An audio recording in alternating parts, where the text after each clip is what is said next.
नमस्कार मित्रांनो, आजच्या व्हिडिओचा टॉपिक आहे ब्राउझर्स आणि त्याचे काही फंक्शनॅलिटीज. तर या व्हिडिओच्या माध्यमातून मी तुम्हाला ब्राउझर बद्दल थोडक्यात माहिती पुरवण्याचा प्रयत्न करणार आहे. काय बरं नक्की ब्राउझर म्हणजे? ब्राउझर एक असा प्रकारचा GUI interface, graphical user interface आहे, ज्याच्याद्वारे आपण वेब पेजेस किंवा PDF, MP4 यासारखे डॉक्युमेंट्स इंटरनेटवरून रिट्रीव्ह करतो. बेसिक फंक्शनॅलिटी इंटरनेट वापरण्याची जी दिली जाते ती ब्राउझरद्वारे दिली जाते.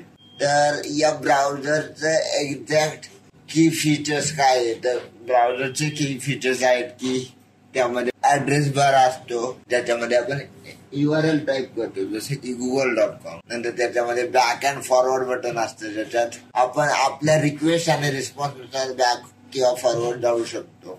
आपण बुकमार्क करू शकतो. बुकमार्क साठी आपण Ctrl+B हा शॉर्टकट वापरू शकतो. तसंच आपल्याला एखादं वेब पेज लोड करताना रिफ्रेश आणि स्टॉपचा ऑप्शन येतो, जेणेकरून त्याच्यावरचा कंटेंट अपडेट होईल.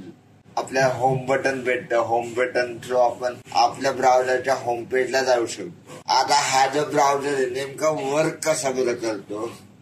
तर ब्राउझरच्या वर्क करण्याचे 7 स्टेजेस आहेत टोटल. पहिलं स्टेज आहे जो युजर इंटरफेस, म्हणजे आपल्याला जो UI दिसतो, ज्याच्यामध्ये बटन दिसतात, ऍड्रेस URL दिसतात, ते सगळं आपल्याला युजर इंटरफेस मार्फत दिसतात. सेकंड इज ब्राउझर इंजिन, म्हणजे जो काही UI दिसतोय त्याचा फॉर्म कसा असणार आहे, त्याचा फॉन्ट साईज किती असेल, हे सगळं जे रेंडरिंग काम आहे ते ब्राउझर रेंडर करणार. नंतर रेंडरिंग इंजिन, म्हणजे आपण समजा ब्राउझरला रिक्वेस्ट केलं की HTML पेज दाखव, तर ते HTML पेजचा कंटेंट रेंडर करायचं, म्हणजे सिंपल फॉर्मॅट मध्ये दाखवायचं काम रेंडरिंग इंजिन करणार.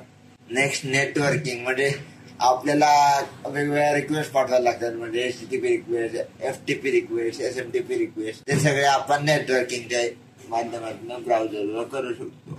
नंतर बॅक एंड वरनं काय डेटा घ्यायचा असेल तर ते देखील ब्राउझर मार्फत करता येतं. म्हणजे आपल्याला समजा डेटाबेस मधनं किंवा ऑपरेटिंग सिस्टम मधनं काय डेटा घ्यायचा असेल तर. नंतर एक इंटरप्रिटर असतो, जो की जावास्क्रिप्ट इंटरप्रिटर असतो, जावास्क्रिप्ट कोड रन करण्यासाठी. आणि लास्ट एक डाटा स्टोरेज इंजिन. त्या डाटा स्टोरेज इंजिन काय करतं, आपले जे कुकीज असतात किंवा ब्राउझर जे डेटा असतो तो सगळा डेटा कुकीज मध्ये स्टोअर केला जातो. आणि सध्याच्या काळात जे पॉप्युलर ब्राउझर्स आहेत त्यांच्यामध्ये सिक्युरिटीला जास्त इम्पॉर्टन्स दिलं जातं. होपफुली आजच्या व्हिडिओतून तुम्हाला काहीतरी चांगली माहिती मिळाली असेल. व्हिडिओ आवडला असल्यास नक्कीच एक लाईक करा आणि चॅनल सबस्क्राईब करायला विसरू नका.